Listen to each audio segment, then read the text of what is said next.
MLA Gangula కమలాకర్పై తీవ్రస్థాయిలో విమర్శలు చేశారు కరీంనగర్ ఎమ్మెల్యే సునీల్ రావు. గంగుల భాగోతం బయటపెడతానంటూ వార్నింగ్ ఇచ్చారు. కమిషన్లు ముడితే చాలు, ఆ తర్వాత గంగుల కనిపించరంటూ ఆరోపించారు.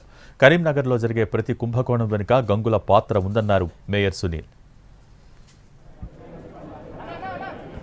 ఇవాళ బీజేపీలో చేరారు కరీంనగర్ మేయర్ సునీల్ రావు. కేంద్ర మంత్రి బండి సంజయ్ సమక్షంలో కమలం కండువా కప్పుకున్నారు. బీజేపీలో చేరగానే గంగులపై తీవ్రస్థాయిలో ఆరోపణలు చేశారు.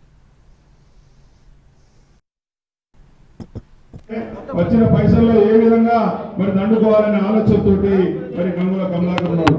ఈ రోజు గంగుల కమలాకర్ నేను సూటిగా సవాల్ చేస్తా ఉన్నా. ఈ రోజు పొద్దున మాట్లాడిన ప్రెస్ తోటి నేను ఆ ప్రెస్ మాట కట్టుబడి ఉన్నాను. జాగ్రత్త బిడ్డ, ఇవి 10 సంవత్సరాల టీఆర్ఎస్ పార్టీ అధికారంలో ఏ విధంగా చేసినావు, నువ్వు టీడీపీ నుంచి వచ్చినప్పుడు నీ పరిస్థితి ఏంటి, ఇవాళ నువ్వు 10 సంవత్సరాల తర్వాత నీ పరిస్థితి ఏంటి, నువ్వు మాట్లాడుతున్నావు కదా. కరీంనగర్ నగరంలో గత 5 సంవత్సరాల్లో మేము మేయర్ గా అయిన తర్వాత కరీంనగర్ నగరంలో జరిగిన అభివృద్ధి ఏమున్నది? పాత్రల్లా టెండర్ల వరకే నీ పాత్ర. టెండర్ పూర్తయినాయి, కమిషన్లు వచ్చినాయి, ఆ ప్రాజెక్ట్ ఏమైనా కానీ ఆయన పని అయిపోయింది. టెండర్లు అయిపోతాయి, కమిషన్లు వస్తాయి, దాని తర్వాత మాట్లాడే ముచ్చట లేదు. ఈ రోజు మా మీద మాట్లాడుతాను.